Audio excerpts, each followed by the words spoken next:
നമസ്കാരം. ലെയ്ത്തിലെ diamond, straight, helical, square എന്നീ knurling പരിശീലിപ്പിക്കുന്നതിനെക്കുറിച്ചുള്ള ഈ സെഷനിലേക്ക് സ്വാഗതം. നമുക്ക് സെഷൻ ആരംഭിക്കാം. ഇനി ഈ സെഷന്റെ ലക്ഷ്യങ്ങൾ നോക്കാം. ഈ സെഷന്റെ അവസാനം നിങ്ങൾക്കിവ ചെയ്യുവാനാകും. ഫോർജോ ചക്കിൽ വർക്ക് പീസ് മൗണ്ട് ചെയ്യുന്നു. ഉപരിതല ഗേജുള്ള ഫോർജോ ചക്കിൽ ജോബ് ശരിയാക്കുക.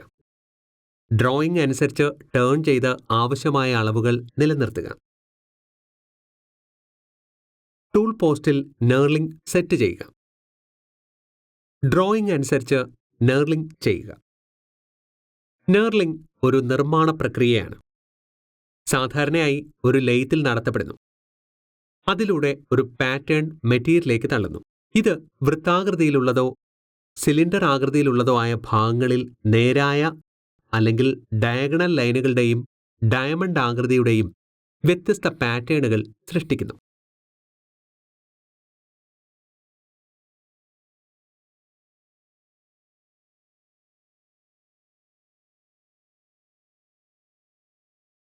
ഈ പാറ്റേൺ സർഫസ് ഫ്രിക്ഷൻ വർദ്ധിപ്പിക്കുകയും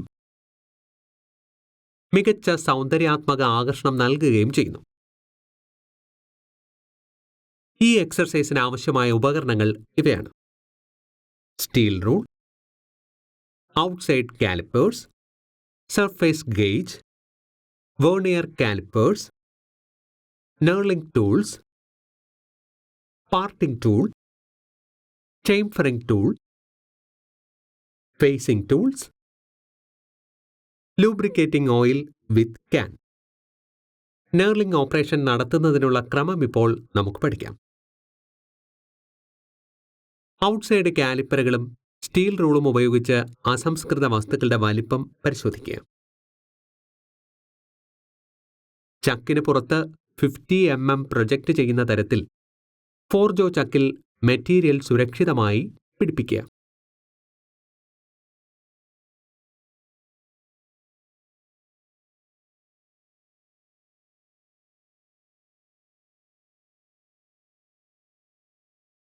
ഒരു സർഫേസ് ഗേജ് ഉപയോഗിച്ചുള്ള ജോബ് ശരിയാക്കുക.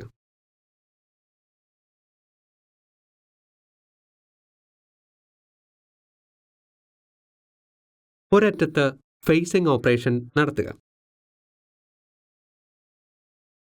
40 mm വ്യാസം ലഭിക്കുന്നതിന് 30 mm നീളത്തിൽ ടേണിംഗ് ഓപ്പറേഷൻ നടത്തുക.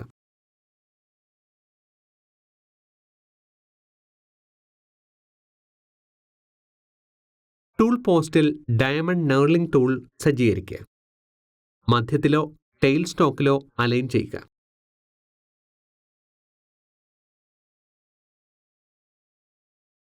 നെർലിംഗ് പ്രവർത്തനത്തിന് അനുയോജ്യമായ വേഗത തിരഞ്ഞെടുക്കുക.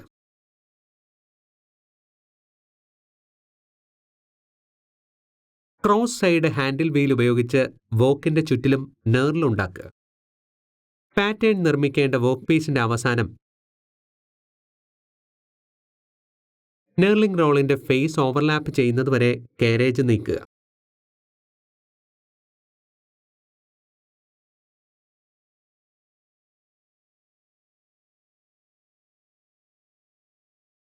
ലെയ്ത്ത് സ്റ്റാർട്ട് ചെയ്ത് ക്രോസ് സ്ലൈഡ് ഉപയോഗിച്ച് നെർലിംഗ് ഉപകരണം വർക്ക് പീസിലേക്ക് ഫീഡ് ചെയ്യുക.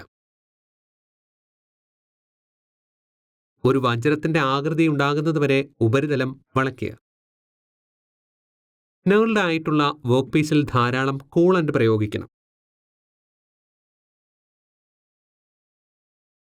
ടൂൾ പോസ്റ്റിൽ ഒരു ചാംഫറിംഗ് ടൂൾ മൗണ്ട് ചെയ്യുക. വർക്ക് പീസിന്റെ എൻഡിൽ 2x45 ഡിഗ്രിയിൽ ചാംഫർ ചെയ്യണം. ചക്കിൽ നിന്ന് ജോബ് തിരിച്ചെടുത്ത് പഴയതുപോലെ നിലനിർത്തുക. ഒരു സർഫേസ് ഗേജ് ഉപയോഗിച്ച് വർക്ക് ചെക്ക് ചെയ്യുക.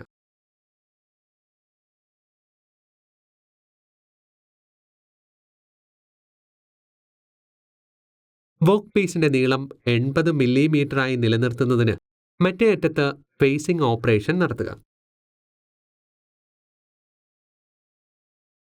25 mm വ്യാസം നിലനിർത്തുവാൻ 50 mm നീളത്തിൽ ടേണിംഗ് ഓപ്പറേഷൻ നടത്തുക.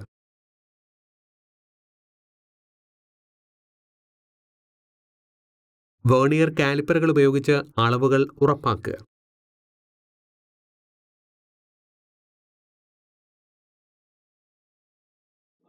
ഡിഗ്രി ചാംഫറിംഗ് ടൂൾ ഉപയോഗിച്ച് അവസാനം 3x45 ഡിഗ്രി വരെ ചേംഫർ ചെയ്യുക.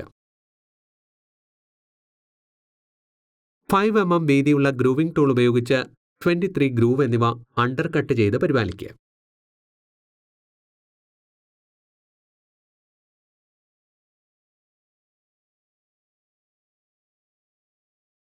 എല്ലാ മൂർച്ചയുള്ള അറ്റങ്ങളും ഡീബർ ചെയ്യുക.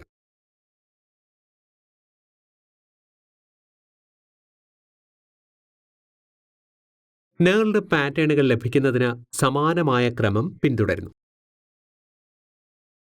സ്ട്രെയിറ്റ് ലൈൻ, ഡയഗണൽ ലൈനുകൾ, ഹെലിക്കൽ ലൈനുകൾ, ചതുരാകൃതിയിലുള്ള രൂപം എന്നിവയ്ക്ക് ഉചിതമായ നേർലിംഗ് ഉപകരണങ്ങൾ ഉപയോഗിക്കുന്നു. ചെയ്യേണ്ടതും ചെയ്യേണ്ടാത്തതും. ഉപകരണം ഓവർഹാങ് ചെയ്യുന്നത് ഒഴിവാക്കുക. നേൾഡ് പ്രതലത്തിൽ അടയാളങ്ങൾ ഉണ്ടാകാതിരിക്കുവാൻ പാക്കിങ്ങിനായി അലൂമിനിയം കഷ്ണങ്ങൾ ഉപയോഗിക്കുക. മെഷീൻ ചലിപ്പിക്കുമ്പോൾ ഒരിക്കലും ലിവർ പ്രവർത്തിപ്പിക്കരുത്. മെഷീനിന്റെ ചലിക്കുന്ന ഭാഗങ്ങളിൽ മറ്റ് ടൂളുകളൊന്നും സൂക്ഷിക്കരുത്. ആവശ്യമായ ഒരു കൂളന്റ് ഉപയോഗിക്കുക. ഒരു ബ്രഷ് ഉപയോഗിച്ച് നേൾ വൃത്തിയാക്കുക. കാഠിന്യമുള്ള ലോഹങ്ങൾ നേർലിംഗ് ചെയ്യുവാൻ ഫൈൻ ഫീഡും മൃദുവായ ലോഹങ്ങൾ നേർലിംഗ് ചെയ്യുവാൻ കോഴ്സ് ഫീഡും ഉപയോഗിക്കുക.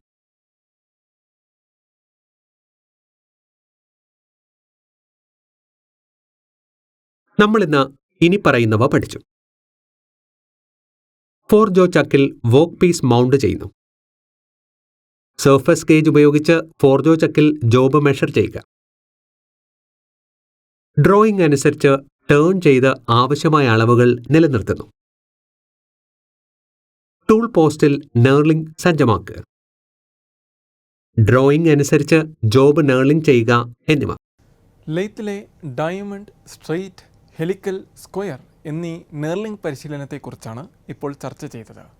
എല്ലാ ആശയങ്ങളും പരിശീലനങ്ങളും നിങ്ങൾ മനസ്സിലാക്കിയിട്ടുണ്ടെന്ന് പ്രതീക്ഷിക്കുന്നു. അടുത്ത സെഷനിൽ കാണാം.